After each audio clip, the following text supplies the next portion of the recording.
Hello everyone, it's Dr. Greenberger here to talk some more about the atmosphere. Hello everyone, it's Dr. Greenberger here to talk about the atmosphere and relate some of the material we've talked about with spectroscopy and gases to what we experience in our atmosphere. So after this lesson, you should be able to think about how the spectroscopy and the different energies of lights will change how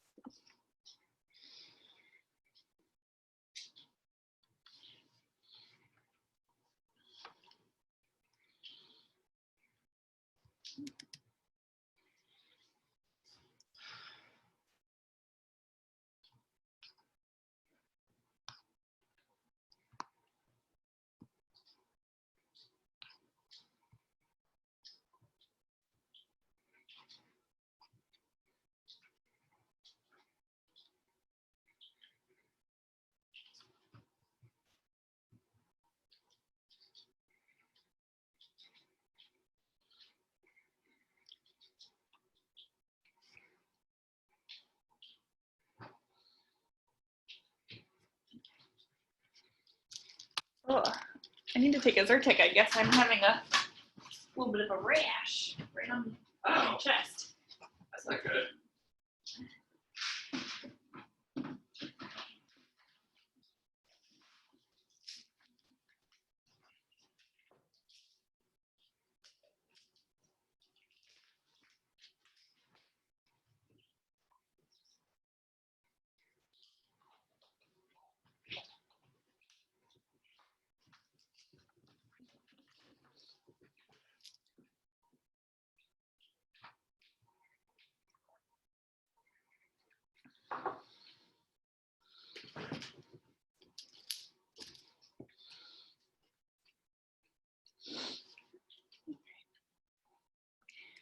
Hey everyone, it's Dr. Greenberger here to talk about the atmosphere and climate science. So today and on Wednesday, we're going to talk about the atmosphere and climate science. We're going to relate some of the things we've already learned about spectroscopy and gas laws to think about what's going on in the air above us.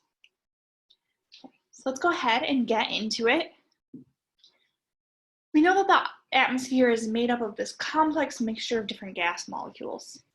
And so here on the left, you can see the composition of air at sea level.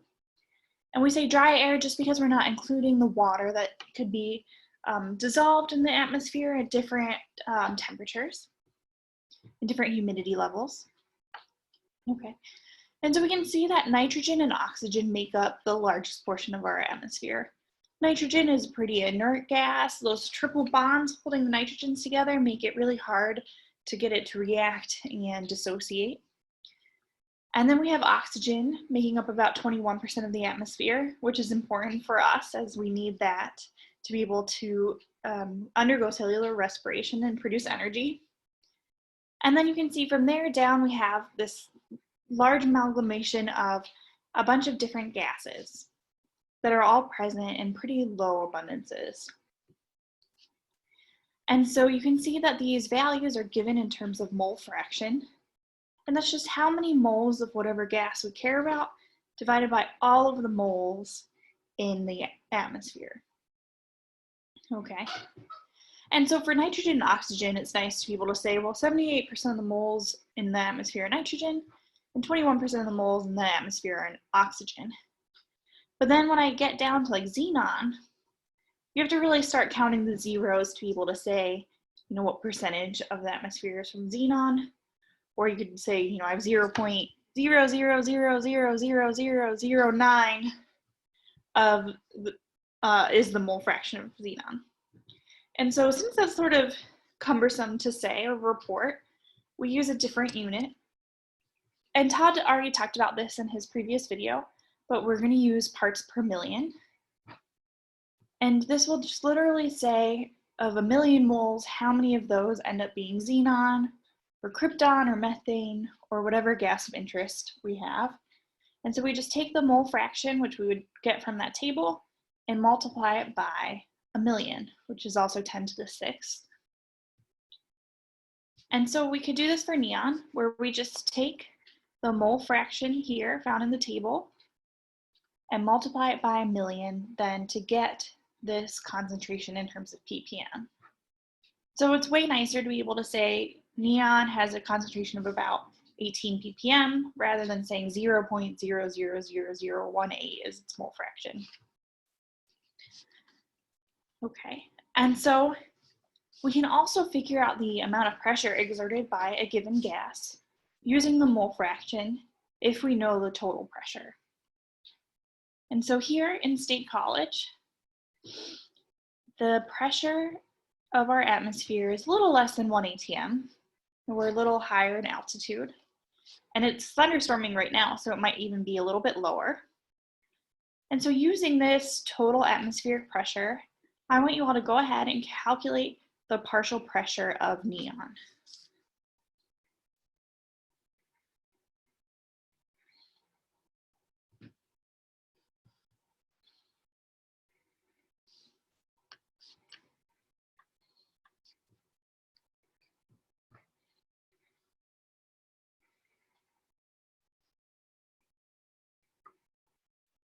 Okay, so if you haven't gotten it yet, go ahead and pause, finish your calculation.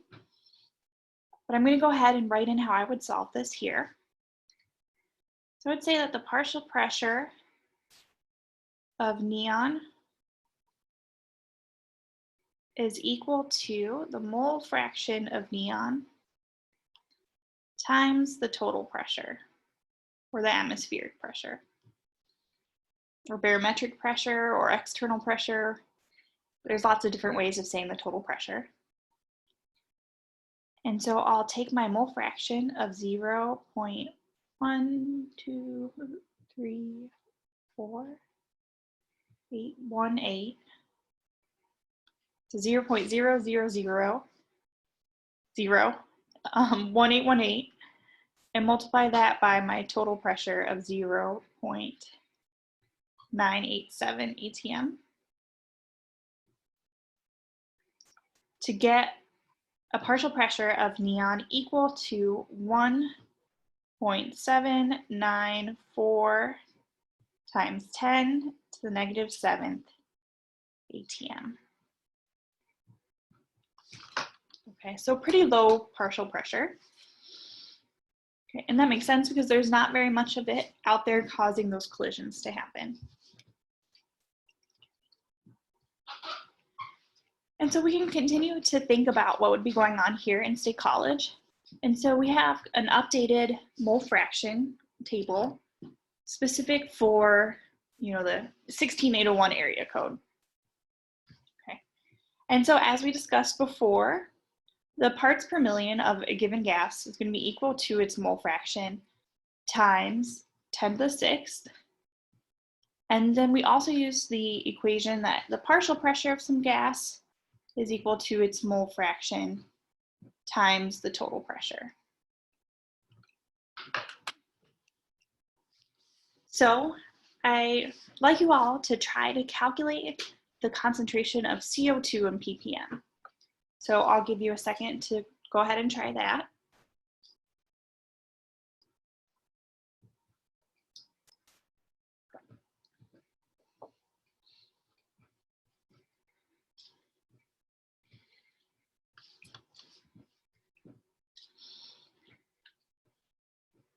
Okay, if you're still working, feel free to pause, finish your calculation, and then check back again.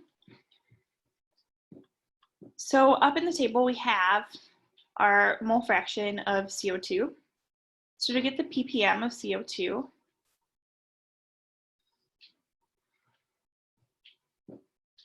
I'm just going to go ahead and take that 0.0003945 and multiply it by 10 to the 6th. And this ends up being about 394.45 ppm CO2 here in State College.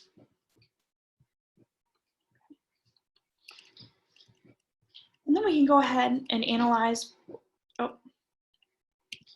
the partial pressure of oxygen if our barometric pressure is 725 torr here. So go ahead and solve this using both torr and ATM.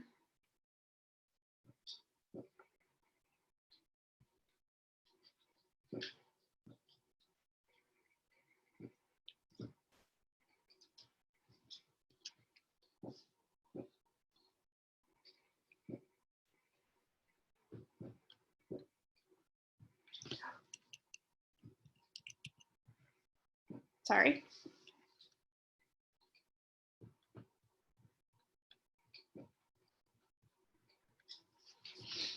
Okay, so if you're still working on that calculation, go ahead and pause.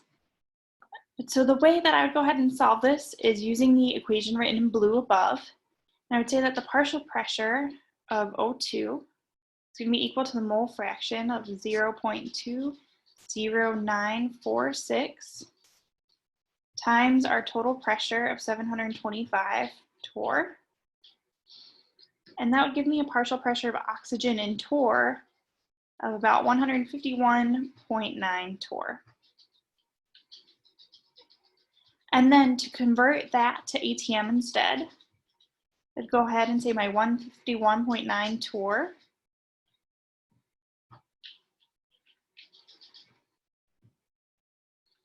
would have 1 ATM for every 760 torr inputted, giving us an atmospheric pressure of about 0.119 ATM from oxygen.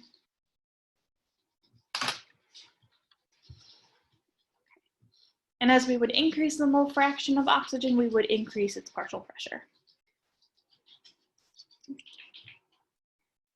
So you can imagine that maybe in summer, when we have lots of leaves producing oxygen through photosynthesis, its partial pressure would be greater and its mole fraction would be greater than now when there aren't any leaves on the trees.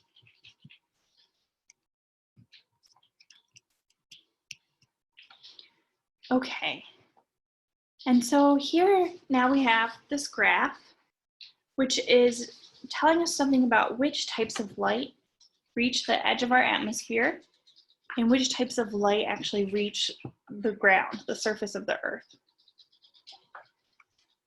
And so here we have kind of 4 different colored groups.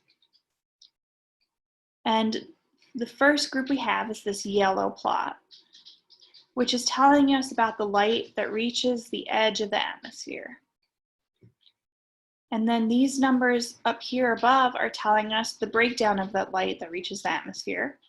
So 10% of it is UV, 40% is visible, and half of it is infrared.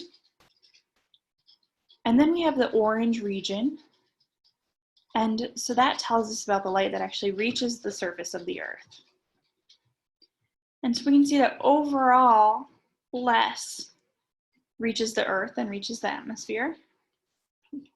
And also the breakdown of what that light is composed of changes.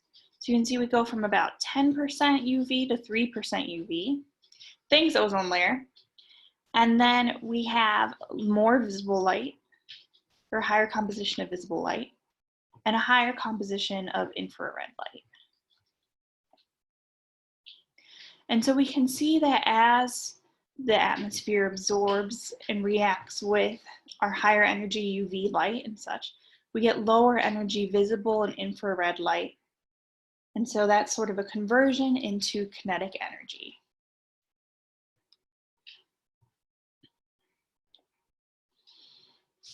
Okay. And so then we have these regions in blue, and they're each labeled with water. And so this kind of dip here and in the other spots tell us something about the wavelengths of light that water absorbs. And we know that water has polar bonds, so those polar bonds are able to absorb IR light.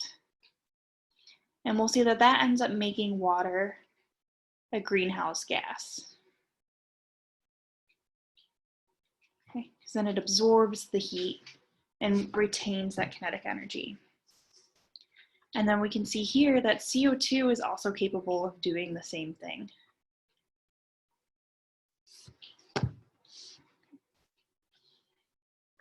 Okay, so we'll say when these photons are absorbed, we're going to increase our kinetic energy, which kind of results in an increase in heat or an increase in the Earth's temperature. Then we'll continue our discussion of greenhouse gases and climate change on Wednesday. Okay. But make sure you spend some time looking at this plot and being able to break this down. And we'll post some example questions to work on too. Okay. And so we know that the atmosphere is broken down into different layers. So down here where we live is called the tropopause, or I'm sorry, the troposphere, and it's divided from the stratosphere via the tropopause. So whenever you see the word pause, and think pause, stop, that's where we get some change, which we'll continue talking about. Then we have the stratosphere, and then the mesosphere, which is where any dust from space burns up when it enters our atmosphere. And then we have the thermosphere, which is our outermost region of the atmosphere. And we can see that we have different energy light that enters, like we talked about previously. So we have our high energy, our kind of, medium energy, and our low energy. And we can see that the high energy light comes in, and then is absorbed completely before it reaches the mesosphere. And then we can see here that we have our medium energy light absorbs, and reaches and is completely absorbed before it at the ozone layer. So this is like our UV light. Okay. So that ozone layer is doing us a favor because we'll see that UV light can be rather damaging. And then here we have our lower energy light. And we can see that this completely reaches the surface of the Earth here. So this is going to be considered like our visible and our IR light. Okay. And then here we have an orange and a green curve. And so orange curve is telling us about the density of air. And as we kind of expect, when we're at a higher altitude, we can see that we have a pretty low density of air. And then when we're at a higher altitude, when we're at a lower altitude, we have a higher density of air. So now this would be about 1.25 kilograms per meters cubed.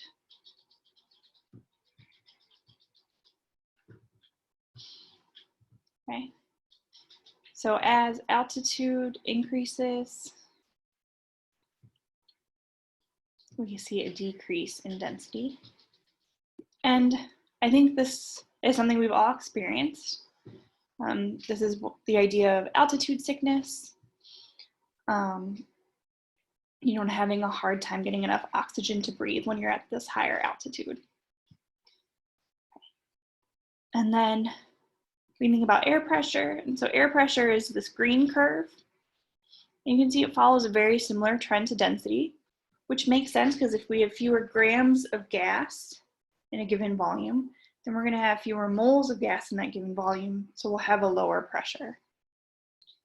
So as we increase our altitude again, we'll see a decrease in pressure.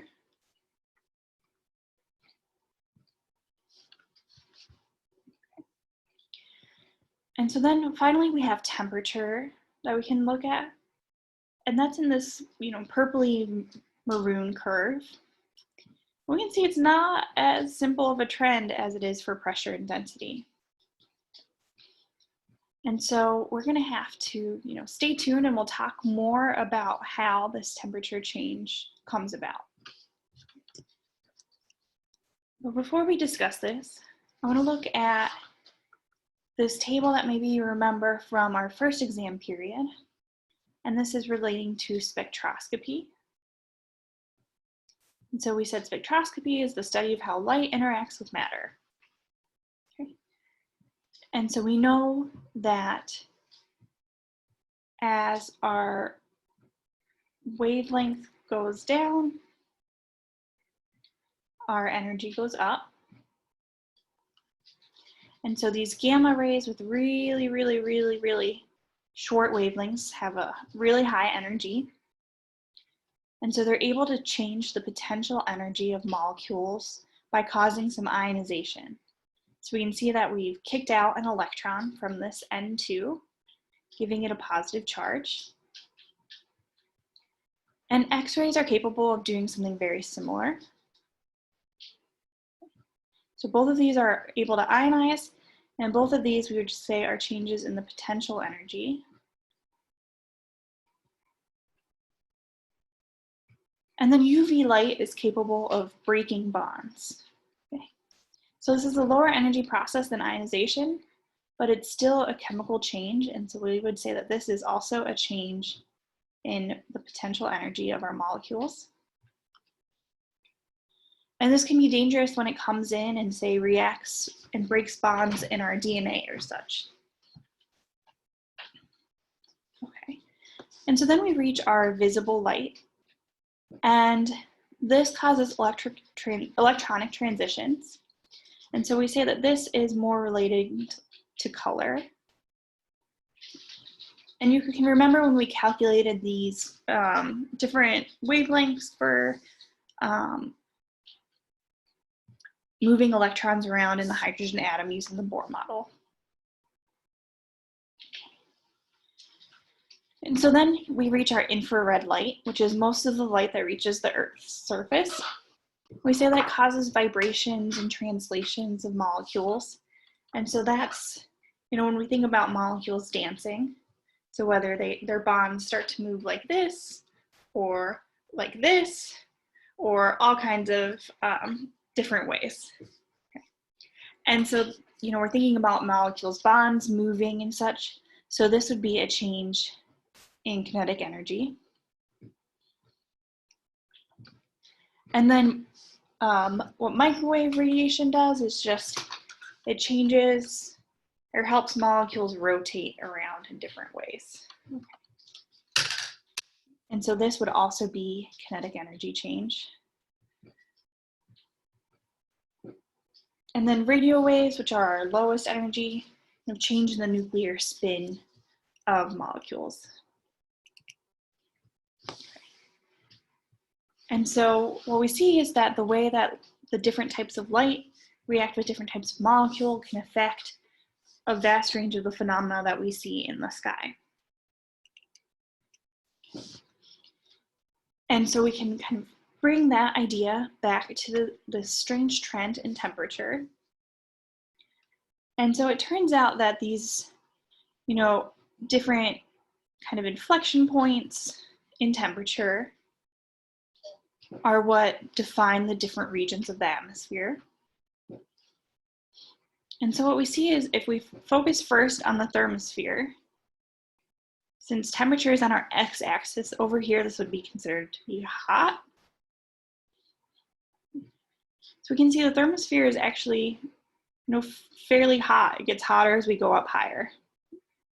And this is due to that high energy radiation that was absorbed. And so we saw in that first column of the plot where we had the squiggles that stopped at the end of the thermosphere would correspond to that high energy radiation that's absorbed. So that's more energy, so we'll see a higher temperature. Okay. And so these are those ionization reactions that would occur because we have such high energy photons striking our molecules and ejecting electrons. Okay, and then because we're increasing the amount of energy contained within our molecules, we'll see that our kinetic energy is increased, and that's also part of the reason why we get that higher temperature. And then next we have the mesosphere, and we can see that as our altitude increases, we start to cool down.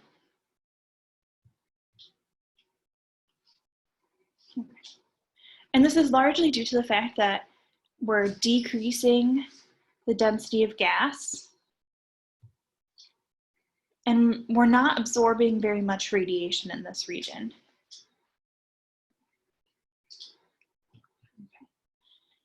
And then next we have our stratosphere.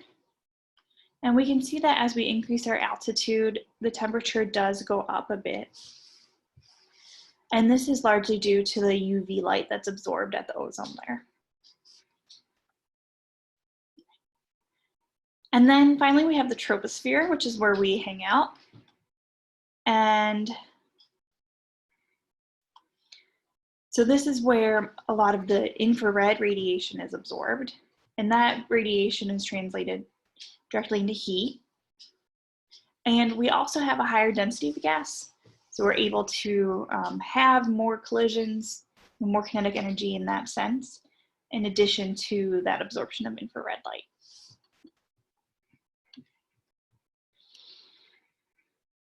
Okay. And so here this is reiterating some of those different types of reactions that can occur. And so these are just called photochemical reactions.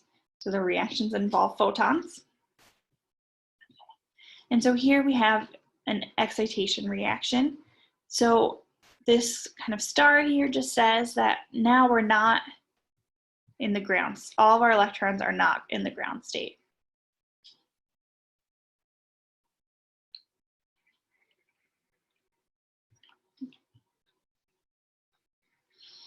So you remember when we drew our electron configurations and such, maybe we moved an electron from there up to here, or forced electrons to pair when they wouldn't have been paired otherwise. Okay, and then photodissociation is when we go ahead and just break a bond. So if we have our oxygen double bond, and then we break it. That's going to require energy. Breaking a bond always does. It's just in this case, we'd be supplying the energy as light. And then, as we mentioned before too, we have photoionization. And so this is when a photon has enough energy to come in and just completely eject an electron.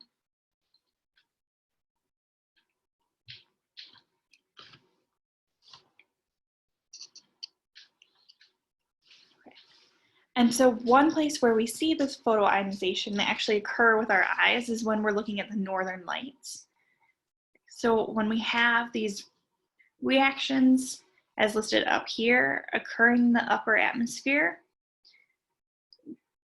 there's some lambda max or some wavelength associated with this. And then depending on how that light continues to interact with other molecules in the upper atmosphere, we can start to see these really beautiful colors. I've never actually seen them in real life, though I would love to. But here, really what we're seeing is the result of some photoionization.